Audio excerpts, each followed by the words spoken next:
What's going on, y'all? So today I want to talk about walking.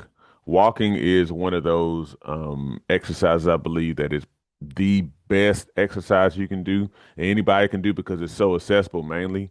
Um, it's like the fundamental move, one of the fundamental movements that we have, being bipedal beings, meaning, we go on 2 feet. And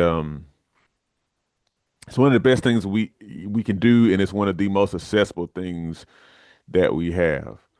Now, a lot of people use walking as exercise, which I'm a big proponent of. Matter of fact, if you were just starting out, I actually recommend that you start out with walking. I recommend that, you know, starting out with something like 5 minutes a day just to build that consistency. However, the thing with walking is that a lot of times people will walk and walk and walk and walk per se and never see any sort of results from it. Because here's the thing, walking is generally, walking is what we do to go from one place to the other. Walking is generally relatively low intensity depending on how you do it. But if you're going to walk and you want to actually get results like weight loss, stuff like that, then certain ways of approaching it are just simply not going to cut it. Now, even if you're pumping your arms and you may even break a sweat and stuff like that, it's probably not going to be enough. Okay. So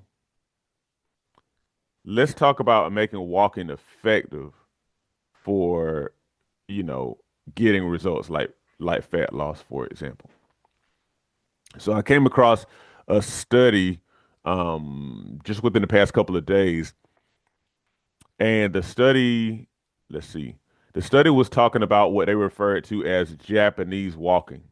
Now, when I talk about this, the only reason why it's called Japanese walking is because this particular kind of walking was studied about 20 years ago in a Japanese study. It's also referred to as interval walking training. And so in this study, middle-aged people and people who are older than middle age who walked in this particular manner, interval manner. This interval is not a word, but oh well, you get it. They had lower blood pressure, stronger legs, and better aerobic capacity than the control group, which was just people I think who walked at like a normal kind of moderate pace. And again, this walking is not necessarily more popular in Japan. It just was studied in Japan, so that's why it's referred to as Japanese walking. So anyhow, what is this method of walking? So is an interval kind of method. So basically, you go walk fast, and I'm sure that was based on, relative to the individual what was. But you walk fast for 3 minutes and then you walk slow for 3 minutes, or you walk at a normal pace for 3 minutes. So speed, you can call it speed walking. Speed walking for 3 minutes, okay? And then toning it down for the next three, and then going up three and down three. Now, is this kind of walking that would take the heart rate higher intentionally for those 3 minutes where you're really pumping it out and then backing back down that actually got people more results. Now, I am a big proponent of intervals. I've done intervals in my own training, not necessarily with walking, but with running. Like for example, back in times past when I was training for 5Ks, I used to just train by just running, just putting miles in. Um, kind of, for me, kind of boring, but I was willing to do the work. Then I got the idea to do interval training, which, is something that we, did a little bit in high school track and whatnot. But I started to do interval training, like where I would run hard for 400 meters, and then I would kind of go jog for maybe 1 to 200 meters, and then do it again and again and again, and do that for 15, 20 minutes or so or more.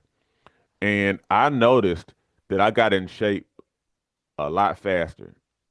I got in shape a lot faster. I got in better shape by doing intervals with running.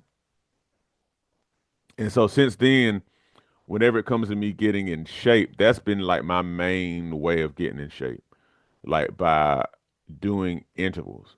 That's been it for me.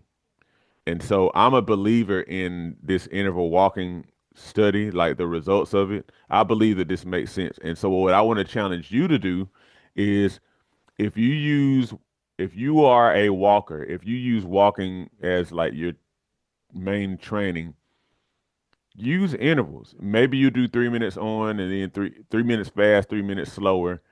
Maybe you live in a hilly region or a hilly neighborhood like I do, and you walk fast up the hill and then slow down as you go down the hill. Um, or whatever. You may even be comfortable enough to do like like a jog and then a walk, like a jog for your higher intensity and then like a slower walk for your lower intensity. Whatever it is, it will get you in shape faster because you take your heart rate to a place where it's kind of getting closer to like, like you're it's a way of increasing your intensity. Whenever you really want to take your workout to the next level, you have to either increase the frequency, the intensity, the time. What's the other one? FITT, frequency, intensity, time, and I can't remember the fourth one. But you have to up the ante some sort of way, and increasing the intensity is definitely one way. You do it temporarily, and then you bring it back down. It's a way of kind of pushing yourself, but like you don't have to like hold yourself at that high intensity for such a long period of time.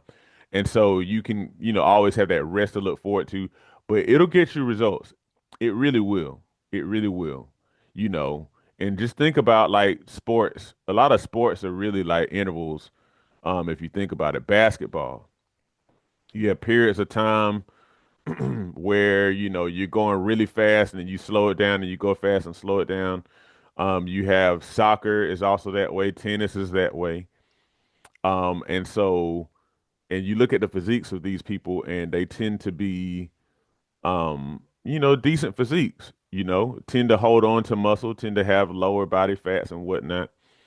Um, and so yeah, I encourage you, if you're not getting results, try to do intervals with your walking, and you may see a difference. Give yourself an opportunity to kind of take the intensity up for a bit and then bring it back down, and then take it up and bring it back down. It's a way to make your workouts go to the next level without just killing it, so to speak, the whole time that you're working out, if that actually makes sense. Okay. Let me know what you think about this, especially if you're one who does regular walking for your exercise, and comment below. Have a good one. If you're 35 to 50 years old and wanting to lose weight, get stronger, and become more athletic, but you keep finding yourself hitting roadblocks like aches and pains, stuck at the same weight, lack of motivation, even wondering if your fitness goal is impossible to reach, I got something for you. My exclusive fitness support consists of my daily fitness mindset mornings every weekday morning, where I teach you the mindset that fit people use to achieve high levels of health and fitness, and where you can ask me your specific health and fitness questions so that you can finally get unstuck. You also get access to my video workout library, as well as my fat loss workbook, fitness journal, and other helpful fitness related downloads we have available on our Patreon. If that sounds good to you and you're ready to change your mind so that you can finally change your body, your health, and your life, join us now at patreon.com/Shawn B2B Fitness.